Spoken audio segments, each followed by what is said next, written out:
आज हम इस वीडियो में शुरू करेंगे क्लास 10 का चैप्टर 8 ट्रिग्नोमेट्री।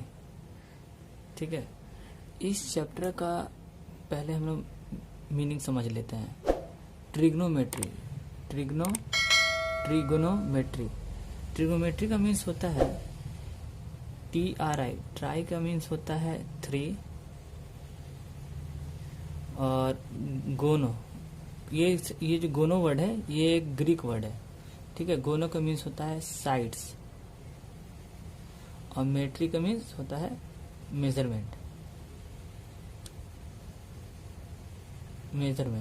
ठीक है, ये कोई बड़ी चीज नहीं है, बस ये ग्रीक वर्ड है, इसलिए हम लोगों को थोड़ा सा प्रॉब्लम होता है। ट्रिग्नोमेट्री का मीन्स होता है 3 साइड्स का मेजरमेंट। तो 3 साइड्स किस में होता है? ट्रायंगल में। तो पहले हम एक ट्रायंगल को बना लेते हैं। फ्रेंड्स, इस बात का ध्यान रखिएगा, जो ट्रायंगल जो होगा वो सिर्फ और सिर्फ राइट एंगल ट्रायंगल में ही ट्रिग्नोमेट्री वर्क करता है। ट्रायंगल जो होगा वो राइट एंगल ट्रायंगल ही होगा और कोई ट्रायंगल काम नहीं करेगा ट्रिग्नोमेट्री में, चाहे वो आइसोस्केलेस ट्रायंगल हो, इक्विलैटरल ट्रायंगल हो या फिर स्केलेन ट्रायंगल हो। ये सिर्फ और सिर्फ राइट एंगल ट्रायंगल के लिए है। राइट एंगल ट्रायंगल, ठीक है। इसका हम लोग कोई नाम दे देते हैं ABC। ठीक है, और कोई ट्रायंगल में ये काम नहीं करने वाला है। इस एंगल को मैंने थीटा मान लिया। थीटा का मीन्स होता है एंगल।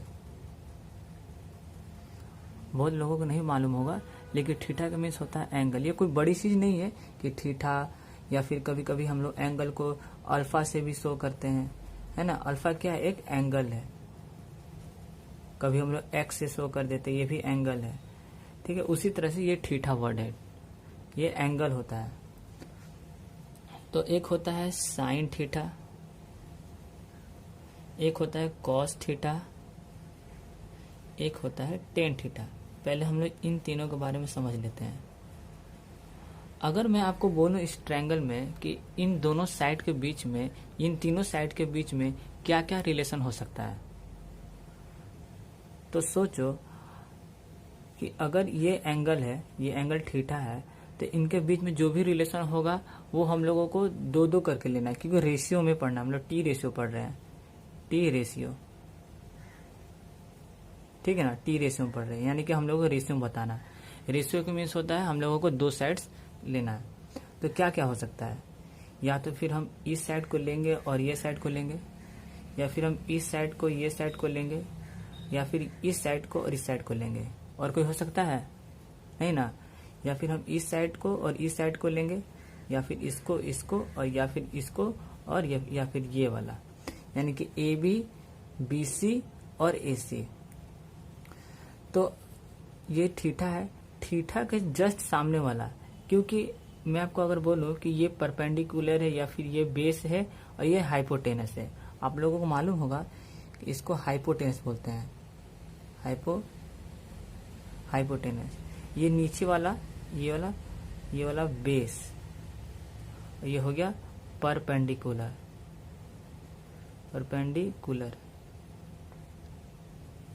ये परपेंडिकुलर हो गया। ठीक है, परपेंडिकुलर को हम लोग स्मॉल p से भी दिखाते हैं, बेस को हम स्मॉल b से और हाइपोटेनस को स्मॉल h से।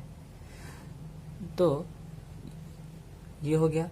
उसके बाद साइन थीटा जो होता है वो परपेंडिकुलर और हाइपोटेनस का बीच का रेशियो को बताता है, यानी कि रिलेशन को बताता है। यानी कि साइन थीटा इक्वल टू हम लोग AB बाई AC लिख सकते हैं। AB by AC, sine theta equal to, हम लोग थीटा के रिस्पेक्ट में करें इसलिए हम लोग यहाँ पर थीटा लिखे हैं। तो थीटा के रिस्पेक्ट में P बाई H, यानी कि AB क्या है? AB मेरा परपेंडिकुलर है ना, परपेंडिकुलर। और AC क्या है? हाइपोटेनस।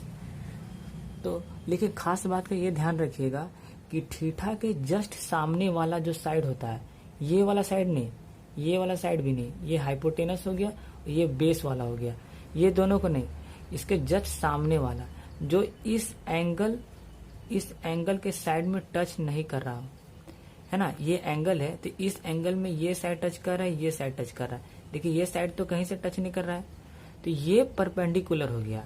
यानी कि थीटा के जस्ट ऑपोजिट साइड्स वाला जो साइड होता है वही परपेंडिकुलर होता है। इस बात का ध्यान रखिएगा, क्योंकि हाइपोटेनस चेंज नहीं होगा, बेस चेंज होगा और परपेंडिकुलर चेंज होता है। अगर थीटा यहाँ पर होता तो उस थीटा के अकॉर्डिंग हम लोग इसको परपेंडिकुलर कहते हैं और इसको बेस कहते हैं। देखो, तो sine theta equal to A B by A C होता है, मैंने ए बी बाई ए सी को लिख दिया है। कॉस थीटा जो होता है वो बेस और हाइपोटेनस का रिलेशन होता है। तो बेस क्या है, बेस हो गया बी सी बाई ए सी हो गया हाइपोटेनस। इस कॉन्सेप्ट को अच्छे से समझो, बेसिक है। अब हो गया tan theta. Tan theta perpendicular और बेस का रिलेशन को बताता है, यानी कि परपेंडिकुलर बाई बेस, ठीक है, क्योंकि perpendicular by hypotenuse sine theta cos theta equal to base by hypotenuse और tan theta equal to perpendicular by base होता है। तो परपेंडिकुलर कितना है, ए बी है, हमने परपेंडिकुलर ए बी बाई ये हो गया बेस बी सी। हाँ, इतना अच्छे से क्लियर है। देखो एक बार रिविजन कर लेते हैं। ट्रिग्नोमेट्री, ट्राई का मीन्स होता है 3, गोनो का मीन्स होता है साइड्स और मेट्री का मीन्स होता है मेजरमेंट, यानी कि 3 साइड्स का मेजरमेंट, ठीक है। वो साइड्स कौन होगा 3 साइड्स वाला, वो होगा राइट एंगल ट्रायंगल। मैं फिर से बता रहा हूँ, ट्रिग्नोमेट्री सिर्फ राइट एंगल ट्रायंगल के लिए वर्क करता है, ठीक है। ये हो गया थीटा। थीटा क्या है, थीटा एंगल है। कभी हम लोग थीटा से शो करेंगे एंगल को, कभी अल्फा से करेंगे, कभी एक्स से करेंगे, कभी हम लोग कुछ भी नहीं लिखेंगे, ऐसे लिख देंगे साइन सी लिख देंगे, तो वो उसका मीन्स भी होता है, ये सी का मीन्स हो गया एंगल। उसके बाद ये थीटा के जस्ट सामने वाला, ध्यान से सुनिए मेरी बात को, थीटा के जस्ट सामने वाला ऑपोजिट साइड जो हम लोगों को दिख रहा है वो परपेंडिकुलर होता है। ये हाइपोटेनस है, हाइपोटेनस सबसे बड़ा वाला साइड हो गया जो 90 डिग्री के ऑपोजिट होता है, और जो बच गया वो बेस है, ठीक है। अगर यहाँ पर थीटा होता या फिर अल्फा होता तो जस्ट इसके सामने वाला साइड परपेंडिकुलर होता।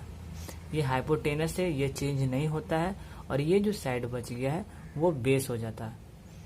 उसके बाद ये हो गया साइन थीटा। इस थीटा के रिस्पेक्ट में अगर हम लोग देखें तो साइन थीटा इक्वल टू होता है P बाई एच। देखो, sine theta equal to A B by A C. तो ए बी क्या है, ए बी मेरा परपेंडिकुलर है, जिसको मैंने बताया था कि इसको P से हम लोग दिखा सकते हैं, यानी शो कर सकते हैं। तो P बाई और हाइपोटेनस को H, ये हो गया sine theta. Sine theta equal to P by H. उसके बाद कॉस थीटा, थीटा के रिस्पेक्ट में है, तो मेरा ये बेस हो गया, क्योंकि ये वाला मैंने बताया कि ये परपेंडिकुलर है। तो cos theta equal to B by H. और तीसरा हो गया tan theta. Tan theta equal to P by B, A B by B A C. तो ए बी क्या है, P है, और ए सी क्या है, वो H है। अच्छे से सुने, ध्यान से सुने, क्योंकि आगे आपको क्लास में ये बहुत काम आने वाले हैं। जो लोग साइंस लेंगे, मैथमेटिक्स लेंगे, उनको ये बहुत हेल्प करेगा, ये बहुत बेसिक है। उसके बाद एक नया वर्ड है आप लोग के लिए, कॉसेक।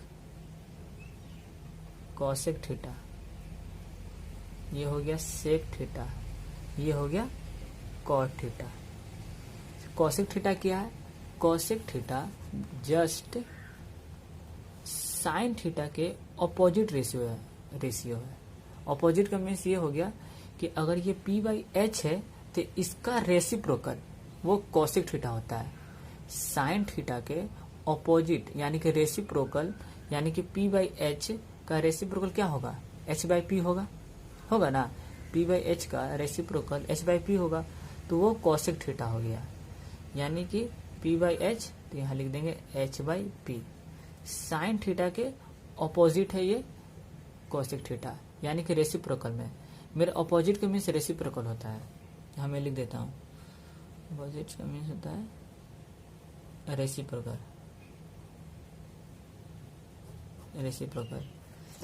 कॉस थीटा का रेसिप्रोकल क्या होगा, एच बाई बी, तो एच बाई बी हो गया H by B sec theta. और कॉट थीटा का ऑपोजिट, सॉरी टेन थीटा का ऑपोजिट क्या होगा, कॉट थीटा। और कॉट थीटा को मैंने अभी बताया कि इसका रेसिप्रोकल हो जाएगा, यानी कि पी बाई बी हो गया, पी बाई बी, तो ये हो गया पी बाई बी, ये हो गया B by P. Tan theta P by B होता है और cot theta B by P होता है। आप अगर इन तीनों को अच्छे से लर्न कर लेंगे तो आपको इन तीनों में कभी भी कोई प्रॉब्लम नहीं आने वाली है। बस ध्यान रखिएगा, ये साइन थीटा का ऑपोजिट कॉसेक थीटा होता है, कॉस थीटा का ऑपोजिट सेक थीटा होता है, टेन थीटा का ऑपोजिट कॉट थीटा होता है। ऑपोजिट का मीन्स रेसिप्रोकल। अगर ये पी बाई एच है तो ये एच बाई पी होगा। ये आपका बेसिक हो गया। एक बात और मैं आप लोगों को थोड़ा सा दिखा देता हूँ कि अगर कोई ट्रायंगल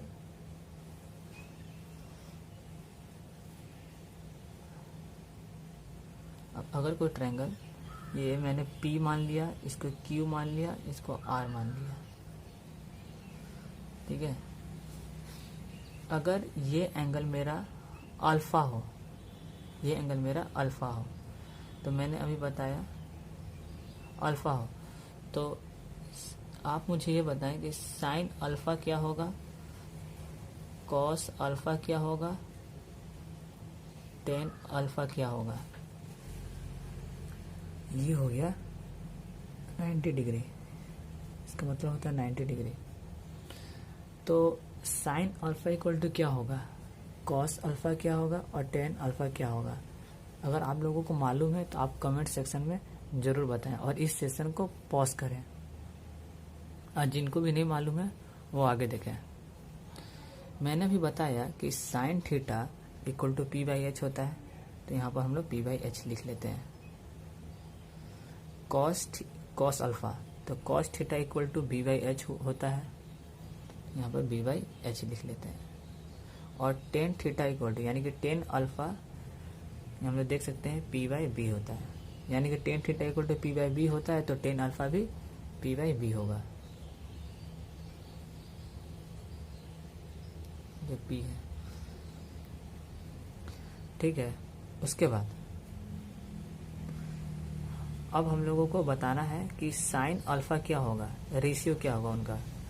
तो साइन अल्फा, अगर इस अल्फा के अकॉर्डिंग हम लोग देखें तो sine theta equal to P by H होता है, यानी कि sine alpha equal to P by H होगा। इसके जस्ट सामने वाला साइड कौन है, ये वाला है। इसके जस्ट सामने वाले इस एंगल के जस्ट अपोजिट साइड कौन है, ये वाला है, यानी कि ये मेरा परपेंडिकुलर हो गया, मैंने अभी बताया था थोड़ी देर पहले कि थीटा के जस्ट अपोजिट साइड वाले जो साइड होते हैं वो होते हैं परपेंडिकुलर। ये हो गया हाइपोटेनस, और ये हो गया बेस क्यों हुआ, क्योंकि हम लोग इसके अकॉर्डिंग ले रहे हैं, यानी कि अल्फा के अकॉर्डिंग परपेंडिकुलर, यानी कि अल्फा के अकॉर्डिंग अगर हम लोग देखें तो ये परपेंडिकुलर हो गया, ये बेस हो गया। अगर यहाँ पर अल्फा होता तो ये परपेंडिकुलर हो जाता और ये वाला बेस हो जाता। तो sine alpha equal to P by H, यानी कि ये मेरा परपेंडिकुलर है, यानी कि R Q by P R होगा ना। पी बाई एच होता है तो जस्ट पी और H. Cos alpha equal to B by H, यानी कि पी क्यू बाई पी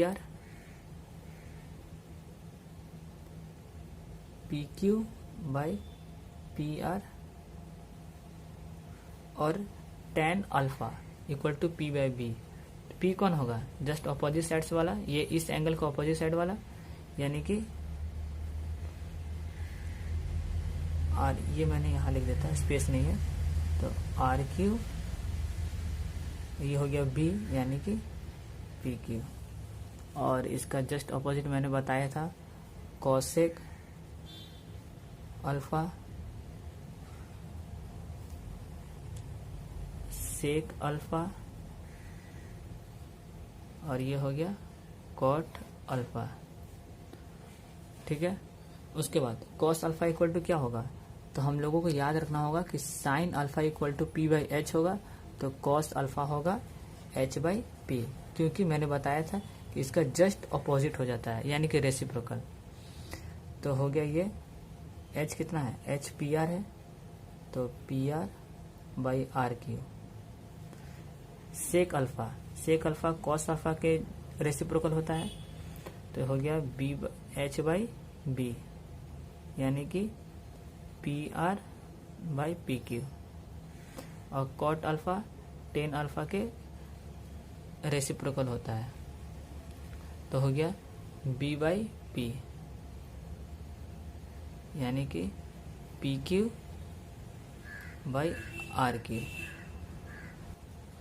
जब मैं आप लोग को बता दूं कि जब साइन अल्फा के रेसिप्रोकल कोसेक अल्फा होता है, तो क्या मैं इसको ऐसे लिख सकता हूँ कि sine alpha equal to 1 by cosec alpha, होगा ना, क्योंकि sine alpha equal to P by H है, तो इसका रेसिप्रोकल क्या होगा, H बाई P, जो कि मेरा कोसेक अल्फा है। तो मैं तो ये लिख सकता हूँ sine alpha equal to cosec alpha. उसी तरह से कॉस अल्फा का रेसिप्रोकल सेक अल्फा होता है, तो मैं इसको रेसिप्रोकल में लिख सकता हूँ सेक अल्फा, क्योंकि कॉस अल्फा होता है B बाई H, तो सेक अल्फा होता है H बाई B। और हो गया लास्ट है टेन अल्फा का रेसिप्रोकल 1 बाई कॉट अल्फा होगा, क्योंकि tan alpha equal to P by B होता है, तो cot alpha equal to B by P होता है। उसी तरह से आप वैसे भी लिख सकते हैं cosec alpha equal to 1 by sine alpha, क्योंकि ये इसका भी रेसिप्रोकल हुआ ना, जैसे ये डिवाइड में है, आप वैसे भी देख सकते हैं, ये डिवाइड में है तो मल्टीप्लाई में चला जाएगा, और ये फिर मल्टीप्लाई में हो जाए तो ये डिवाइड में चला आएगा। उसी तरह से sec alpha equal to 1 by cos alpha लिख सकते हैं, और cot alpha equal to 1 by tan alpha. आप इन बेसिक चीज़ों को याद रखें, इन सारे बेसिक चीज़ों को आप याद रखें इस चैप्टर में, ट्रिग्नोमेट्री में, आपको आगे एक्सरसाइज में बहुत हेल्प होने वाली है। और नेक्स्ट वीडियो में हम एक्सरसाइज 8.1 को पढ़ेंगे। और आपको ये वीडियो अच्छी लगी हो तो लाइक शेयर एंड सब्सक्राइब जरूर करें, और अपने दोस्तों को भी